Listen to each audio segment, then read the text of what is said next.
The stock market crashed 700 points in a single day. People across America are losing confidence in the economy. The worst we've seen in 15 years. Something big is happening right now, and it affects your wallet directly. American companies are so desperate, they're flying products out of China in the middle of the night. Factory workers who were promised good jobs are watching their plants close. Farmers can't sell their crops overseas anymore. This isn't just another news story. This is about your job, your savings, and the prices you pay at the store. What's really going on with our economy? Let me break it down for you. And the price of that new iPhone you want? It might jump from $1,599 to $2,300. That's not a small increase, Oiko. That's nearly $800 more coming straight out of your pocket. And it's not just phones. Everything from cars to furniture to food could cost a lot more soon. People in small towns and farming communities are losing jobs faster than they can find new ones. The unemployment numbers in rural America keep climbing month after month. At the center of all this stands J.D. Vance, our vice president. The same man who wrote about his tough upbringing and positioned himself as someone who understands working-class struggles. The same man who once called Trump cultural heroin, meaning as destructive as a dangerous drugs, now defends everything Trump does. Vance presents himself as a champion of everyday Americans, but his actions tell a different story. He supports policies that are hurting the very people he claims to represent. The gap between what he says and what he does grows wider every day. This isn't just about what's happening inside America. Our relationships with other countries are falling apart fast. Canada, our neighbor and biggest trading partner, is now threatening to sell their oil to other countries instead of us. Think about that. Our closest ally is looking for new customers because they don't want to deal with us anymore. The European Union, countries that have been our friends for decades, initially pushed back hard against our new trade policies. They've reluctantly offered to talk about zero for zero tariffs, which means no tariffs on either side. But the damage to these relationships has already been done. And China? They've hit back with their own 34% tax on American goods. Even worse, they're cutting off exports of rare earth materials, stuff we need to make everything from phones to military equipment. Without these materials, American factories can't make many of the products we use every day. What started as tough talk on trade has snowballed into a global economic showdown, with American businesses and consumers caught in the middle. The White House celebrates what they call economic nationalism, putting America first in trade. Meanwhile, Apple is so worried they airlifted literally used planes and to move almost 600 tons of iPhones from India to avoid Chinese tariffs. That's not normal business behavior. That's panic. The administration talks about bringing manufacturing back to America, while major companies quietly move their factories to Canada and Europe. Every official statement seems to contradict what's actually happening in the real economy. Farmers who supported this administration are watching helplessly as countries stop buying their crops. Factory workers who believed promises of more American jobs now face plant closures instead. The people who trusted these policies the most are often suffering the worst consequence. No one knows what will happen next. Will more tariffs be announced tomorrow? Will more companies leave? Will prices keep going up? This uncertainty makes it impossible for businesses to plan for the future, and that's bad for everyone. Remember when we were told trade wars are easy to win? That's aged about as well as flip phones and dial-up internet. It turns out that punching your biggest customers in the face isn't a great business strategy. Who knew? The approach to trade seems to be: first, pick fights with all our trading partners. Second, act surprised when they fight back. Third, blame everyone else when prices go up and jobs disappear. It's like watching someone set their own house on fire and then complain about the smoke damage. The fire is good. The smoke is China's fault. The tariff logic works like this: I'm going to tax these imported products to protect American jobs. Then, when companies move production overseas to avoid those taxes, how dare they abandon America? It's like closing all the doors to a room and then being upset when people find the windows. Trump promised that trade wars are good and easy to win. But now 62% of workers in industrial states, who the very people these policies were supposed to help, oppose these tariffs. When nearly 2/3 of the people who should benefit from a policy think it's a bad idea, something has gone seriously wrong. The administration shut down PEPFAR, a health program that saved millions of lives around the world, while spending billions on border policies that experts say don't work. The priorities here tell us a lot about what really matters to this White House. Our relationships with European allies, as countries that have stood with us through thick and thin, are worse than they've been in decades. Meanwhile, everyday Americans are paying higher prices for basic goods. The America First policy often seems to put actual Americans last. The pattern is clear: big promises followed by policies that do the opposite of what was promised. The disconnect between words and actions reveals either a profound misunderstanding of how economies work or a deliberate strategy to mislead the public. While we're busy fighting with our trading partners, they're busy finding ways to work without us. European manufacturers are expanding their factories, happy to take business that used to go to American companies. Chinese tech firms are working overtime to create their own versions of American products, so they don't need to buy from us anymore. Canada, which has been integrated with our economy for generations, is now looking for new partners who won't suddenly change the rules of the game. Mexico, rather than paying for any wall, is watching as American companies face the walls of tariffs instead. Countries around the world increasingly see America as an unpredictable partner, someone who might tear up agreements on a whim. This leads them to create new trade relationships that cut America out entirely. Even if policies change in the future, the trust that's been broken will take years to rebuild. The long-term damage goes far beyond this year's economic numbers. We're witnessing a fundamental reshaping of global trade patterns, with America potentially left on the sidelines. Here's the thing about tariffs that often gets lost: they aren't paid by foreign countries.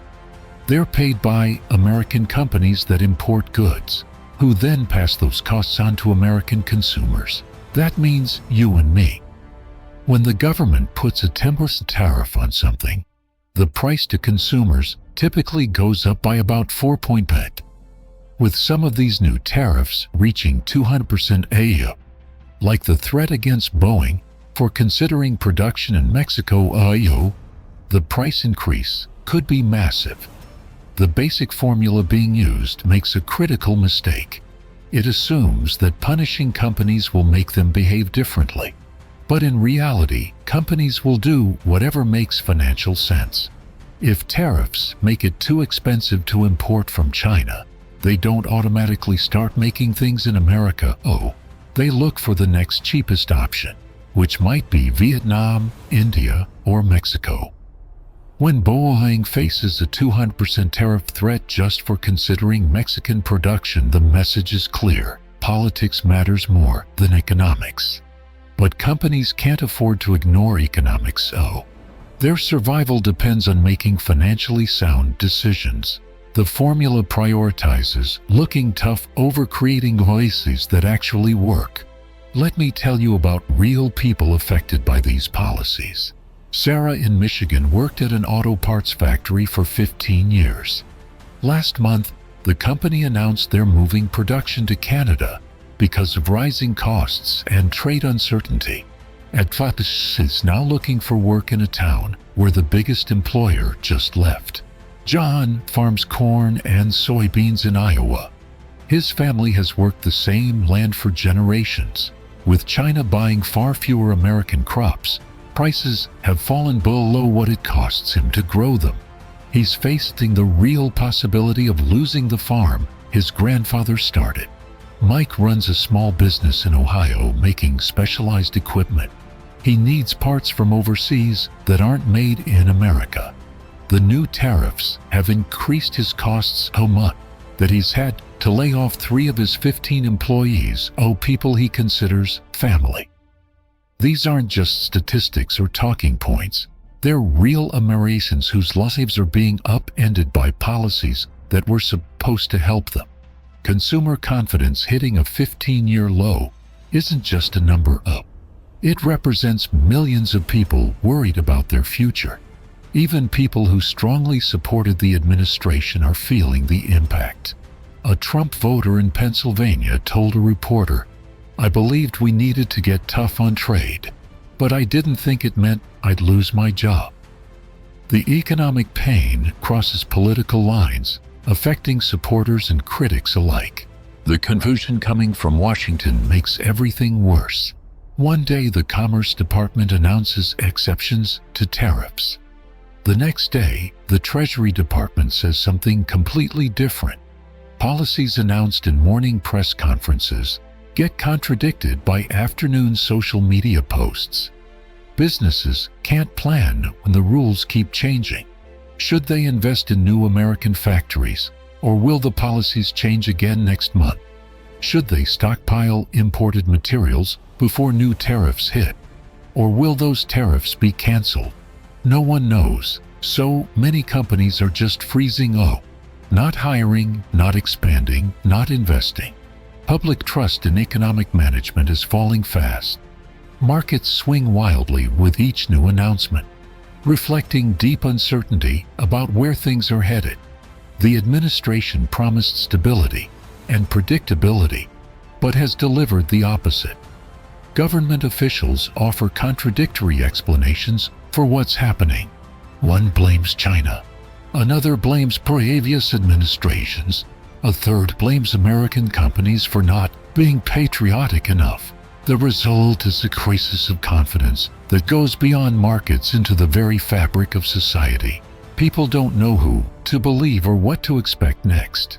This uncertainty affects everything from business decisions to family budgets to retirement planning. The economic changes happening right now will shape American prosperity for years to come.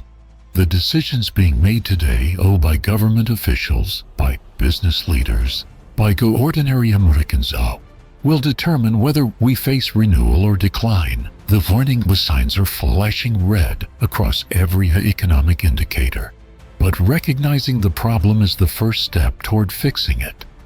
The question isn't whether our economy is in trouble, it clearly is. The question is whether we can correct course before the damage becomes permanent. What happens next depends on whether economic reality can overcome political messaging. Will policies change when enough people feel the pain? Will voters demand a different approach? Will businesses find ways to adapt and survive? This story isn't over, it's just beginning. I'll be covering these developments as they unfold, helping you understand what they mean for your job, your savings, and your future. Subscribe to stay informed about this ongoing economic crisis and how to protect yourself from its worst effects.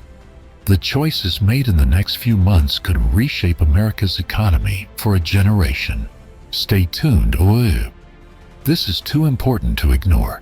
J.D. Vance's journey from Trump critic to defender represents one of the most dramatic political transformations in recent memory. In 2016, he called Trump's policies dangerous and compared his appeal to cultural heroin, something that makes people feel good temporarily, while causing long-term harm. Fast forward to today, and Vance defends even the most controversial policies without hesitation.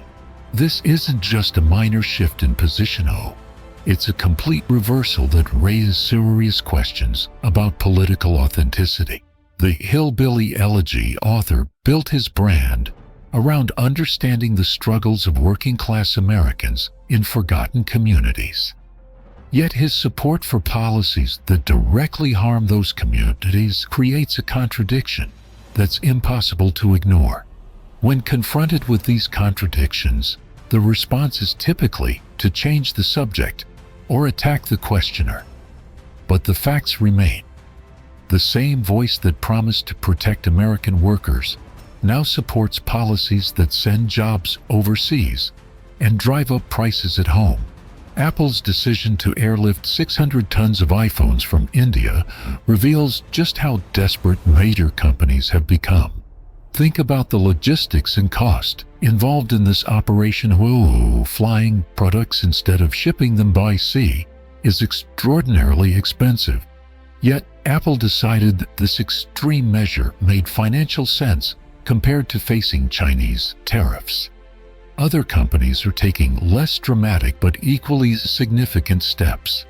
Major manufacturers have quietly started shifting production facilities to Canada, Mexico, and Europe. These moves don't make headlines, but they represent a massive transfer of potential jobs and tax revenue away from American communities. The most concerning aspect is what happens to the workers left behind. When a factory with 500 jobs leaves a small town, those aren't easily replaced. The ripple effects hit the entire community, from local restaurants to housing prices to tax revenue for schools and public service. Companies aren't making these moves because they want to, they're making them because they have to survive. When faced with tariffs that make their products uncompetitive, they have no choice but to find alternatives. American farmers have been hit especially hard by these trade policies. Many agricultural products like soybeans, corn, and porks depend heavily on export markets, and China was one of the biggest customers. When China implemented retaliatory tariffs on American farm products, it didn't just reduce purchases, in many cases, it stopped them entirely and turned to other countries like Brazil and Argentina for supplies. The administration has tried to offset these losses with farm subsidies, but many farmers say that they'd rather have markets than handouts. As one Iowa farmer put it, "I want to sell my crops, not cash government checks. This isn't why I farm." The long-term danger is that once these export relationships are broken, they're extremely difficult to rebuild. Countries that find new reliable suppliers are reluctant to switch back, even if tariffs are eventually removed. The damage to American agricultural exports could last for generations. One of the most damaging aspects of the current situation is the psychological impact of economic uncertainty. When people don't know what's coming next, they tend to pull back on saving instead of spending, delaying major purchases, postponing investments. This collective pulling back creates its own economic problems. Consumer spending drives about 70% of the American economy. When consumers get nervous and reduce spending, businesses feel the impact immediately. The 15-year low in consumer confidence isn't just a reflection of current conditions, it's a prediction of future behavior. People who lack confidence in the economy spend less, which leads to slower growth, which further reduces confidence. This negative cycle can be extremely difficult to break once it takes hold. The administration could help by providing clear, consistent policies that businesses and consumers can plan around. Instead, the constant changes and contradictions make the uncertainty worse, deepening the psychological impact on the economy. The discussion about bringing manufacturing back to America often oversimplifies a complex reality. American manufacturing output has actually grown over the past decades, even as manufacturing employment has declined. This is largely due to automation and increased productivity. Each worker today produces much more than workers did 30 years ago. The types of manufacturing jobs available have also changed dramatically. Modern factories need fewer workers overall, but the workers they do need require more technical skills and training. This means that even if companies wanted to return all production to America tomorrow, the jobs created wouldn't match the manufacturing jobs of the past. They would likely be fewer in number, require different skills, and potentially be located in different regions. Effective policies to support American manufacturing would acknowledge these realities and focus on training workers for the manufacturing jobs of the future, rather than promising to return to a past that technological change has made impossible to recreate. The current approach using tariffs as a blunt instrument to force manufacturing relocation ignores these complexities and creates more problems than it solves. The idea of putting America first in trade sounds appealing on the surface, but the implementation reveals a fundamental misunderstanding of how modern global supply chains work. Products aren't simply made in one country and sold in another. They cross borders multiple times during production. A simple product like a smartphone might include components from dozens of countries, assembled in yet another country, using intellectual property developed somewhere else. Disrupting these complex supply chains with tariffs and trade restrictions doesn't automatically benefit American workers or companies. Instead, it forces painful and expensive reorganizations that often end up hurting the very people the policies claim to help. True economic nationalism would focus on making American workers more productive and competitive through education, infrastructure, research and development, and creating a stable business environment. It would recognize that prosperity in a global economy comes from being the best, not from building walls. The current approach represents a missed opportunity to address the real challenges facing American workers. Rather than preparing people for the future, it offers the false promise of returning to the past, a promise that reality simply cannot fulfill.